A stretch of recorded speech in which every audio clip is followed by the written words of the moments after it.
Daily Heavenly Manna, September 16th. The chosen text from Psalms 29, 11th verse. The Lord will give strength unto his people. The Lord will bless his people with peace. If you have trials and temptations, which you are able to overcome, and which are working out in your character patience, experience, brotherly kindness, sympathy, and love. Rejoice and offer the prayer of thanksgiving and acknowledgement of divine mercy and help. If your trial seems heavier than you can bear and likely to crush you, take the matter to the great burden bearer and ask his help in bearing whatever would you good. And realize from all that would you no good, but which would injure you. Reprint number 2006. Amen. Welcome to the deep dive. We're jumping into something I think we all deal with, right? Challenges. Absolutely. And specifically, how we figure out when to, push through versus when it's time to ask for help. Exactly. So today we're looking at Daily Heavenly Manna, September 16th. It's a devotional, and it uses Psalm 29.11 to give us, well, a surprisingly practical way to think about life's hurdles.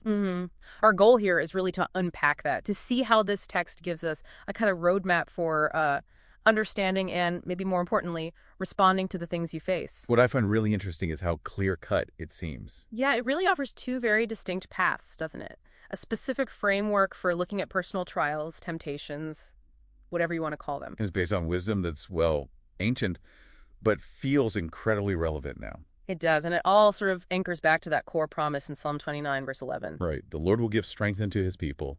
The Lord will bless his people with peace. That's the starting point. Exactly. It sets this foundation of reassurance, strength, and peace, even before we get into the difficulties. Okay, so with that promise kind of grounding us, right, the devotional then splits off. It gives us these two different ways to approach adversity. It almost asks you to categorize your struggles, which is interesting. It is. So the first category it describes is when you have trials and temptations, which you are able to overcome. Okay, so these are the ones that feel manageable, maybe, tough, but doable. Yeah, doable. And not just doable, but actually beneficial. The text says these are working out in your character, patience, experience, brotherly kindness, sympathy, and love. So like spiritual weightlifting or something, the resistance builds you up. That's a great way to put it. It's building compassion, resilience, all those things. And the advice for these trials. It says to rejoice and offer the prayer of thanksgiving and acknowledgement of divine mercy and help. So see the growth happening. Acknowledge the help you're getting, even in the struggle, and be thankful for it. It's about shifting your view, isn't it? Definitely.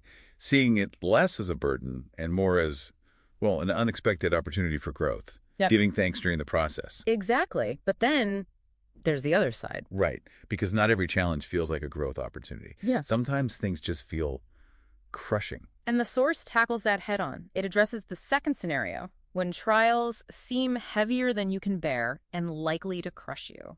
So what's the advice then? Can't be just rejoice, right? No, definitely not. The advice shifts completely. Here, you're told to take the matter to the great burden bearer. The burden bearer. So seeking external help, essentially. Yes. Whether you see that as God or maybe, a therapist, a friend, your community, it's about recognizing you can't do it alone. It's okay to offload it. And it gets even more specific, doesn't it? Yeah. About what to ask for. It does. It says to ask for his help in bearing whatever would do you good. Yeah. So help with the parts that might still be beneficial. Yeah. But also, crucially, for release from all that would do no good, but which would injure you. So there's a discernment there. Help me carry what builds me, but please take away what's just damaging. Precisely. It's not just grin and bear it for everything. Some things are meant to refine you, but others are burdens you aren't meant to carry, period. So thinking about this for you, the listener, how could using this framework, this idea of categorizing challenges, these build character, these are overwhelming, help you navigate difficult times? It gives you a way to assess, doesn't it? To figure out, okay, what kind of response does this situation need? Do I need to dig deep and find strength? Or do I need to reach out and ask for release? It's quite practical, actually. So wrapping up this deep dive, we've seen these two really distinct approaches the source gives us for dealing with trials. On one hand, recognizing the growth when you overcome something and offering thanks for that character building process. And on the other, knowing it's okay, even necessary sometimes, to seek help and ask for release when a burden feels like it's going to crush you. Yeah, it's about knowing which path applies when. Which leads us to our final thought for you to reflect on. Reflecting on these two paths, what stands out to you about discerning which of your current challenges could be opportunities for character building, and which might be burdens you could, perhaps should, seek help to release?